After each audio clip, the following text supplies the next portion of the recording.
हिंदी के सुप्रसिद्ध साहित्यकार और निबंधकार डॉक्टर श्याम सुंदर दुबे का एक प्रसिद्ध निबंध है सड़क पर दौड़ते ईहा मृग। वास्तव में ईहा मृग मनुष्य की अनंत इच्छाओं को बताने वाले प्रतीक के रूप में यहाँ इस्तेमाल किया गया है। उन्होंने इस बात की बहुत सूक्ष्मता से जांच की कि जब बाज़ार बंद रहता है तब सड़क कैसी दिखाई देती है, या जब बाज़ार नहीं था तब सड़क के दोनों ओर बहुत ऊंचे ऊंचे वृक्ष थे और सड़क उन वृक्षों से ढकी रहती थी।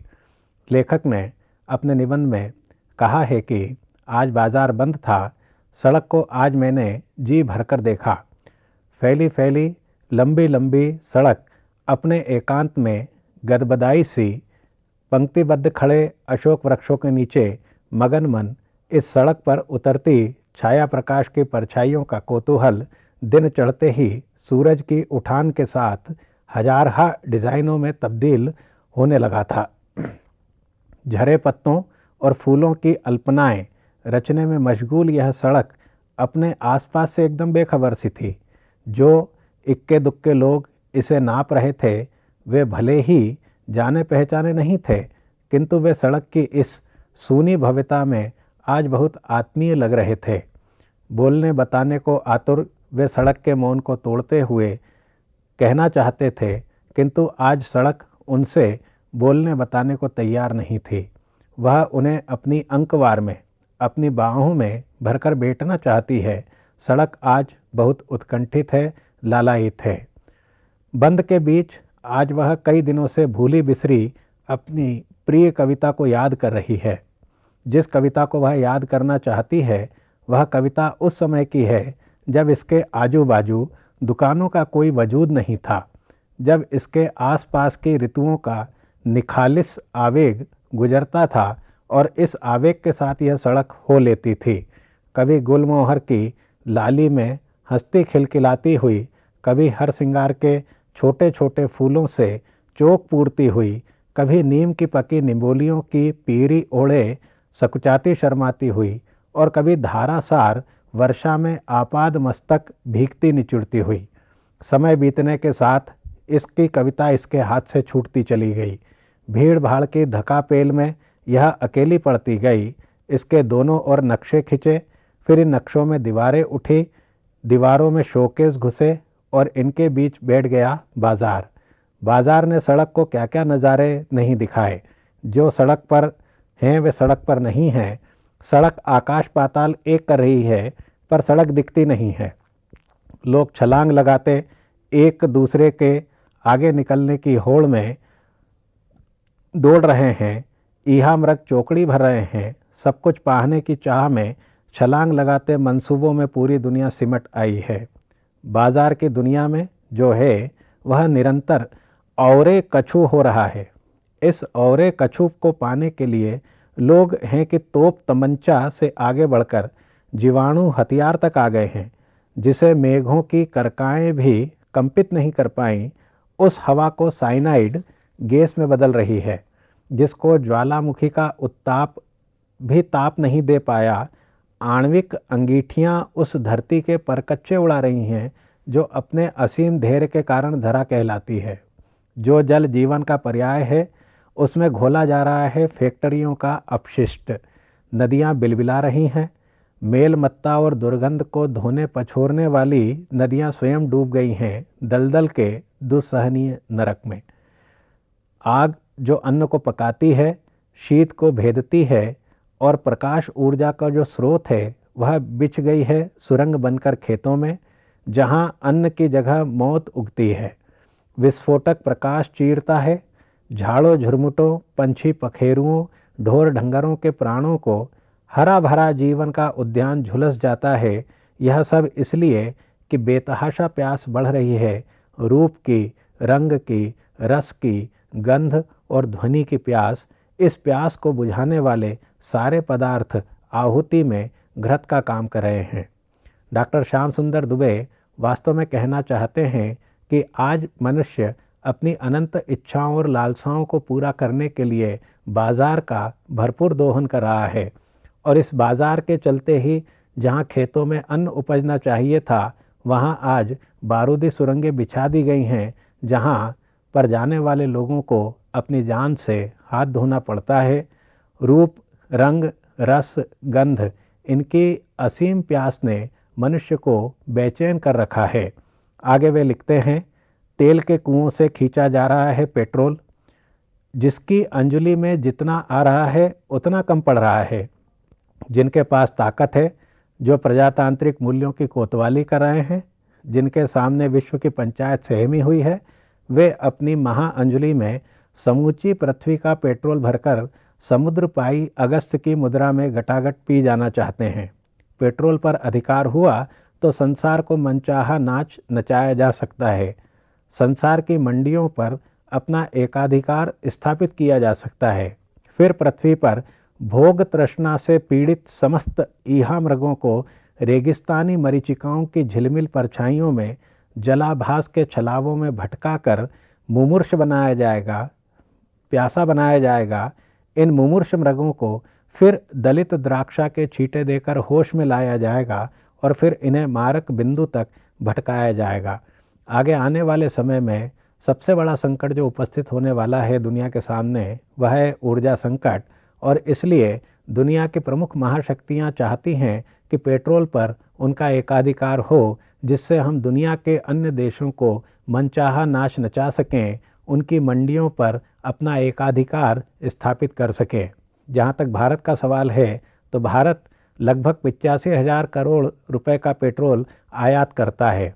उसकी पूरी अर्थव्यवस्था बाहर से आयातित पेट्रोलियम उत्पादों पर निर्भर है, और जिस दिन ये पेट्रोलियम उत्पाद भारत को मिलना बंद हुए तो भारत की अर्थव्यवस्था चरमरा जाएगी। इस पर बहुत गंभीरता से विचार करने की ज़रूरत लेखक ने बताई है। आगे वे लेखक लिखते हैं, उपभोगवाद का प्राणघाती नशा न मरने देता है न चैन से जीने देता है। भोग नहीं भोगे जाते, अपनी आयु ही भोगी जाती है। भोगा न भुक्ता वयमेव भुक्ता, तृष्णा न जीर्णाः वयमेव जीर्णाः। शरीर बूढ़ा होता जाता है और तृष्णा जीवन। शरीर की सीमाएं हैं, इसके रबड़ जैसा खींचा तो जा सकता है, किंतु खींचने पर सीजता जाएगा। वियाग्रा की गोलियां काम ज्वर के ताप की उत्थितावेशी पार्थिवता को उत्पन्न कर सकती हैं, लेकिन विषय ज्वर मस्तिष्क की शिराएं फाड़कर चिर बेहोशी में भी पटक सकता है। स्वाद तृष्णा जन्य जमुहाई पर जब मुंह खुलता है, तब जीभ पर अंकित सरस्वती अपनी पूजा पाटी लेकर महाभिनिष्क्रमण पर निकल जाती है। यह बात उल्लेखनीय है कि बाजार के बढ़ने के साथ ही लोगों की स्वादेशनाएं एकदम से जागृत हो गई हैं। अपनी जीभ के माध्यम से वे दुनिया भर के स्वादों को ले लेना चाहते हैं। इस कारण से जो सरस्वती विराजमान रहनी चाहिए जीभ पर, वह अब जीभ पर नहीं दिखाई देती। जो कहते थे पहले कि वह अपनी बात का धनी है, तो आजकल बात के धनी लोग बहुत कम पाए जाते हैं जो अपनी बात पर अटल रहें। आगे लेखक लिखते हैं कि जाते जाते सरस्वती होठों पर अंकित अपनी पूजा पाटी लेकर महाबीज निष्क्रमण पर निकल जाती है। जाते जाते वह होठों पर अपनी रवानगी की सील सिक्का भी लगा जाती है। सरस्वती इस घोर भोगवादी युग में प्यास से पपड़ाए धरातल पर कैसे रह सकती है। सरस्वती तो तब थी जब जन्म के समय बच्चे की जीभ पर चंदन चर्चित स्वर्ण सीख से ओम ह्रीं श्रीं लिख दिया जाता था। मंत्रविद्ध जीभ केवल सरस्वती के रस प्रवाह का अजस्र निर्झर बन जाती थी।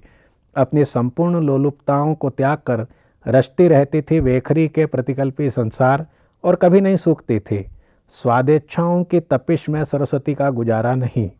वासना से भीगी जीभ पर इधर सरस्वती उतरी और उधर धरती से सरस्वती नदी गायब हुई। अब आप सरस्वती नदी को जहाँ तहाँ ढूंढते रहिए। कुंड में समाई सरस्वती से को सब नहीं पा सकते। इसे वे ही पा सकते हैं जिनकी जीभ पर अभी भी सरस्वती मंत्र प्रतिष्ठित है। जीभ मांस का एक असुंदर लोथड़ा है। यह सरस्वती के संसर्ग से सुंदर बनती है, अन्यथा 2 अंगुल की इसकी लंबाई चौड़ाई में संसार को चबाकर अपार स्वाद लेने की क्षमता है। दुबे जी लिखते हैं कि वे गांव के आदमी हैं। कभी कभार महानगरों के माया महलों की यात्रा कर लेता हूँ। वे इन यात्राओं में अपनी लटी दूबरी देहाती दुनिया की पोटली कांख में दबाए रहते हैं। इस अजूबे को प्रदर्शित करने के लिए उनके मित्रगण उन्हें आलीशान होटल में ले जाते हैं। उनका लोक उनका मनोरंजन करता है। इस रमणीक द्वीप के अतिथियों की मोनोटोनस लाइफ में इससे बदलाव भरी हुई नई स्फूर्ति आ जाती है। वे लिखते हैं कि वे लोग मुझसे लोक पर बतियाते हैं, मुझसे लोकगीत सुनते हैं और बेशर्मी से ठूस ठूस कर खाते हैं। वे मानते हैं कि लोकगीत देशी ठर्रा है, इसके स्वाद से पेट का हाजमा ठीक हो जाता है। व्यंजनों का बाजार लगा है। मीनू एक पूरी पोथी जैसा है और पेट तो पेट है। आकंठ ठूस कर खा लेने पर भी सभी स्वादों को जीभ नहीं ले पाती। निरा मांस का यह लोथड़ा रसस्रावी ग्रंथियों से पीड़ित होने लगता है। मैंने या लेखक ने इन होटलों में ऐसे लोग देखे हैं जो भरपेट खा लेने के बाद मुंह में अंगुली डालकर वमन करते हैं। पेट खाली होने के बाद फिर शेष व्यंजनों को मुंह में ठूसने लगते हैं। मांस के लोथड़े कभी तृप्ति नहीं मानते। यह स्वादेषणा जुगुप्सा से सनी हुई है। सभी खाए पिए अघाए नहीं होते, बाजार अघाने नहीं देता। आदमी सड़क पर चलता हुआ भी सड़क पर नहीं चलता। वह घर में बाजार देखता है, बाजार उसके भीतर दंदनाता हुआ घुसा जाता है। प्रतिक्षण दुकानें बदल रही हैं, दुकानों का माल बदल रहा है। जो कल खरीदा था आज वह बासी पड़ गया है और जो आज खरीदा जा रहा है वह कल रद्दी की टोकरी में चला जाएगा। सड़क रोज रोज पुनरअपि भर्जन की बदहवास आवाजाही से दबी चपी है। सड़क आदमी की अनंत तृष्णाओं के बीच केवल अपने नाम से जानी जाती है, अन्यथा वह दिखती कहाँ है। वह तो चलते हुए भी नहीं चलती और नहीं चलते हुए भी चलती है।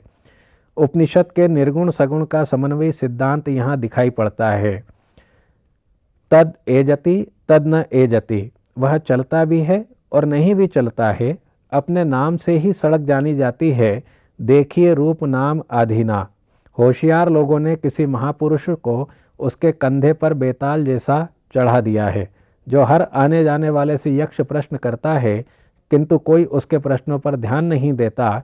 तब थक हार कर वह बेताल फिर बैठ जाता है उन प्रस्तर पट्टिकाओं पर जहाँ उसका नाम सड़क बनने की मजदूरी के लिए खुदा था। सड़क पटी पड़ी है अनंत कारों से। ये कारें अतृप्तियों के मोहावेश से भरी पूरी हैं। आदमी के पांव सड़क पर हों तो सड़क पर पता चले और सड़क को भी आदमी के पांव की गर्मी का अनुमान हो और सड़क पसीजे। शरीर पर आया पसीना उसे आदमी के मोह छोह से जोड़ता है। यही सड़क की सार्थकता की प्रतीति है। अब आदमी सड़क पर नहीं है, सड़क बाजार में है और आदमी बाजार की गिरफ्त में। घर अटरम शटरम चीज़ों का कबाड़ खाना बनता जा रहा है। बाजार चढ़ बैठा है कला कीर्तन संयोजन आयोजन की छाती पर। मार्केट वैल्यू से सबके गले नापे जा रहे हैं। इस नाप जोक में चल गए तो गले में तमगा लटकेगा और न चल पाए तो झूल जाइए फांसी के फंदे पर। बाजार की क्रूरता आदमी को खड़े मोल बेच खरीद रही है। सबसे निचले मोल पर आदमी की तिजारत हो रही है। बाजार सुपाड़ी देता है और सुरक्षा के साथ पर्दों के भीतर चलते आदमी का अता पता नहीं लगता, कब कैसे कहाँ भस्मी भूत हुआ। एक महाविकराल मुख की पैनी दंष्ट्रा में खून ही खून लगा है। वह तलाश रही है नए नए आखेट स्थल। गांव में उसकी मटर गश्ती चल रही है। मसूर सोयाबीन कपास की फसल में बढ़ोतरी हुई तो गांव के गांव उस मुख में समा रहे हैं। लेलीयसे ग्रसमानः समन्ता लोकान समग्राम वदनेर ज्वलद्भिः। वह समस्त लोगों को चाट रहा है, लील रहा है। गांव में वह घुसा तो गांव चौपट चरपट हुए। गांव की चरपट पंजरिका उसके लोकगीतों में गूंजने लगी। मेरी तरफ एक लोकगीत खूब प्रचलित हुआ। लेखक कहते हैं, सैया ले देकर धनिया मंगाई है करधनिया, मैं तो 100 बिरजी।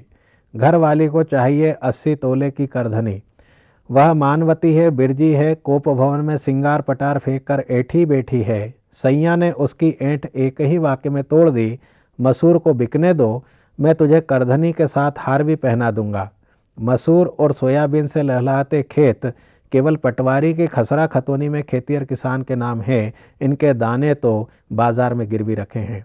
लेखक ने यह किसानों की दशा का वर्णन करते हुए लिखा है कि वास्तव में किसान जोतने वाला है, फसल वो लगाता है, लेकिन उस फसल के दाने बाजार में गिरवी रखे हैं। साहूकार को जब तक उसका कर्ज वापस नहीं मिलता तब तक किसान का उन दानों पर कोई अधिकार नहीं रहता। आगे लेखक लिखते हैं कि मुझे एक संवाद याद आ रहा है। पहलोटी विदाई में एक किसान अपनी पुत्र वधू को मायके से ससुराल विदा करके लेने आया। रास्ते में जो खेत पड़ते थे वे उस किसान के थे। वह बहू को गर्वपूर्ण लहजे में बता रहा था, बेटी देखो यह अपना खेत है। फिर और आगे बढ़कर उसने कहा, देखो बेटी वह जो मसूर के फूल गंधा रहे हैं वह भी अपना खेत है। बहू भी मायके से गुण सीख कर आई थी। दाई से पेट तो छिपा नहीं रहता। जो किसानी उसके मायके में सो किसानी ससुराल में। उसने ससुर की हेकड़ी तोड़ते हुए पूछ लिया, इन खेतों में से आपका असली खेत कौन सा है? ससुर बहू के प्रति प्रश्न से अचकचा गया। क्या मतलब, ये सब खेत मेरे असली खेत हैं? बहू बोली, मैं यह जानना चाहती हूँ कि शहर के साहूकार के यहाँ जो खेत गिरवी न रखा हो वह कौन सा खेत है? किसान की बोलती बंद हो गई। खेत तो सभी गिरवी रखे हैं। प्रेमचंद के गोदान का होरी बाजार की इस किसान खोरू नीयत का जीता जागता व्यक्तिबिंब है। किसान का यह व्यक्तिबिंब सूदखोरी के चौखटे में अब भी ज्यों का त्यों फिट है। ऋणग्रस्तता के केवल कारक बदले हैं। अब किसान ऋण लेने के अलावा चीज़ें वापरता है। ट्रैक्टर, मोटरसाइकिल, फ्रिज, टीवी की किस्तें चुकाता किसान अपने खेत बाजार में छोड़ आता है। सड़क जो गांव तक पहुंचती थी, विकास के लिए उसने गांव में बाजार बैठा दिया है।